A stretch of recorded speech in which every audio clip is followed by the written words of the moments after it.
The NBA Draft is an event that celebrates the future of the NBA, a preview of what's expected of the NBA for the next decade or so.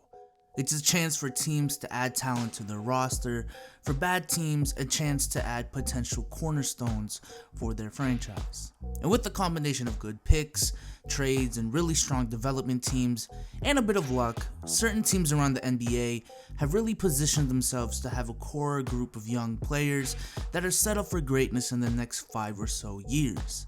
Now, if there's one thing I know about this video, is that it definitely may not age well. It was just a couple of years ago, we were talking about the Minnesota Timberwolves core as being the next ones up. It was just last year when we were debating if the Lakers had the best young core in the league. And fast forward a year later, that's definitely not the case, since they traded away that young core minus Kyle Kuzma. But without further ado, let's go ahead and get on with the video and start off with the obvious pick for this video, the New Orleans Pelicans. Like I said in my initial reaction to the AD trade, my god did the Pelicans get a haul for AD. They got everything they could ask for in the trade, on top of lucking into the number 1 overall pick in this year's draft, in which they drafted Zion Williamson. And through the trade they got Brandon Ingram, Lonzo Ball, Josh Hart, a top 8 protected first round Laker pick that will in all likelihood go to New Orleans, rights to swap picks in 2023 in either the 2024 or 2025 Laker pick. God damn, that is a freaking tongue twister. But let's not also forget that they got the number 4 pick as well through the trade, which they flipped for the 8th, 17th, and 35th pick in the 2019 draft, and also got a protected first round draft pick from Cleveland. So to run over their young core once again and their assets, since they did make a lot of moves the past month or so, let's run through it. They have Zion Williamson, Lonzo Ball, Brandon Ingram, Josh Hart, Jackson Hayes, Nickeil Alexander-Walker, 3 first round draft picks from the Lakers essentially, and a protected Cavs pick. Ladies and gentlemen, the possibilities for this team are endless. Not only can they develop all these players, and if the cards turn right, they could become an NBA powerhouse, but let's say 2 to 3 years down the line, we hear rumors that a player like Karl Anthony Towns or Devin Booker or Giannis wants out of their current situation and wants to be traded somewhere else. No one in the league right now has more assets to throw than the Pelicans. Imagine Zion being paired with one of these guys in their prime. I mean, that is a very scary thought. Next up, we have the Atlanta Hawks. After a great Rookie of the Year consideration campaign by Trae Young and the continued development of John Collins, Hawks fans were already excited for the future with the 8th, 10th, 17th, and 35th pick coming into the draft. However, they took a risky gamble, as mentioned before, and traded up to the number 4 pick and ended the draft acquiring both DeAndre Hunter and Cam Reddish, and man, the future is looking bright in the ATL. The Hawks now have a strong core of Trae Young, DeAndre Hunter, Cam Reddish, and John Collins, and since I don't expect much from them coming into the 2020 season, in all likelihood, they will probably get another top 10 draft pick in next year's draft. That is a very solid core, and I am excited for the future of the Atlanta Hawks. The Denver Nuggets are extremely scary. They are really scary.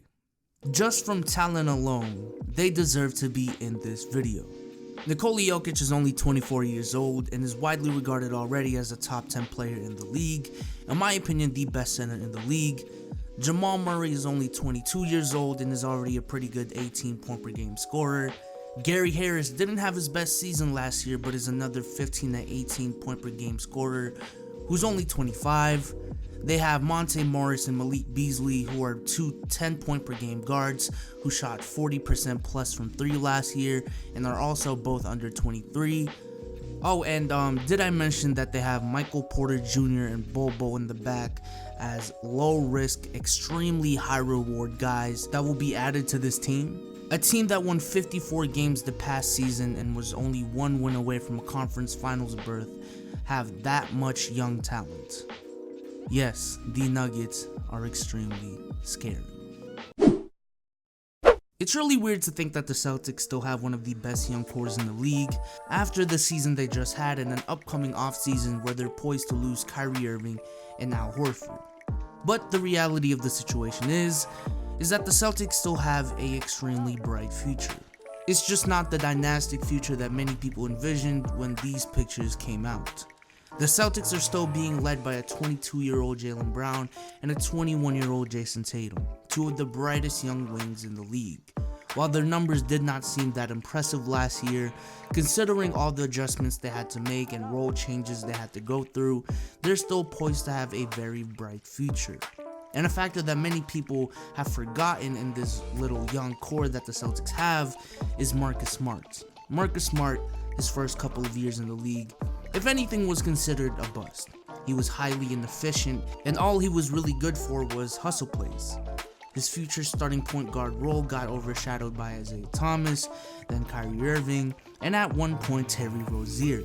However, the past 2 years, he's really proven his worth, being one of the best role players in the league in terms of hustle and leadership, getting all defensive first team honors this year, and becoming a respectable 36% shooter from 3 now, while at the same time being a sneaky good passer and only being 25 years old. And in the 2019 draft, they also added Romeo Langford, Carson Edwards, and Grant Williams. And while Langford was the highest pick out of the group, I'm honestly more excited for Carson Edwards and Grant Williams. However, Langford is still a pretty good prospect that they could add to this young core. Combine all of that talent with a coach like Brad Stevens, and the future is still looking good in the City of Champions. Now, I know I did not mention some key young cores in the league, but in all honesty, there really are a lot of good young cores in the league that just didn't make this video, but are still really exciting to look at. The only reason they didn't make the video is because I see some really big flaws in either how the team is managed, how the pieces fit, or simply not having enough talent to make it in the top 4.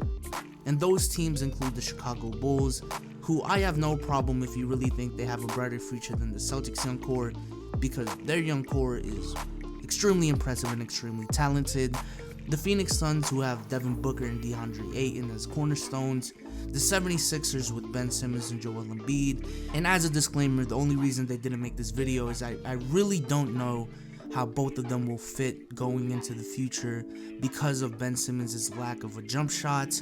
The Mavs, who have Luka Doncic and Kristaps Porzingis, who didn't make this list because I'm really not too confident with Porzingis' injury history, and also I feel like they need more young talent to compete in the future. And last but not least, the Sacramento Kings with De'Aaron Fox, Buddy Hield, and Marvin Bagley. And the reason they didn't make the list is I don't know if that core is talented enough to be considered real threats in the future, despite it being a really talented core nonetheless. But with that being said, episodes of Worst Take will come back next week. I just needed a little break from the NBA after the season ended and some time to go over some draft related videos for you guys like I am today. Battlegrounds videos will also come back. They did not just disappear. However, I feel like I'll only be making those videos when there's certain conversations that are really going around the community that I want to cover. But with that being said, I hope y'all enjoyed this video. Let me know what your favorite young core in the NBA is. Personally, the young core I'm the most excited about, aside from my Boston Celtics, are the Atlanta Hawks. I feel like they have a really good thing going on there. And I just really like the players that they have. But with that being said, I hope y'all enjoyed this video, and I'm out. Peace.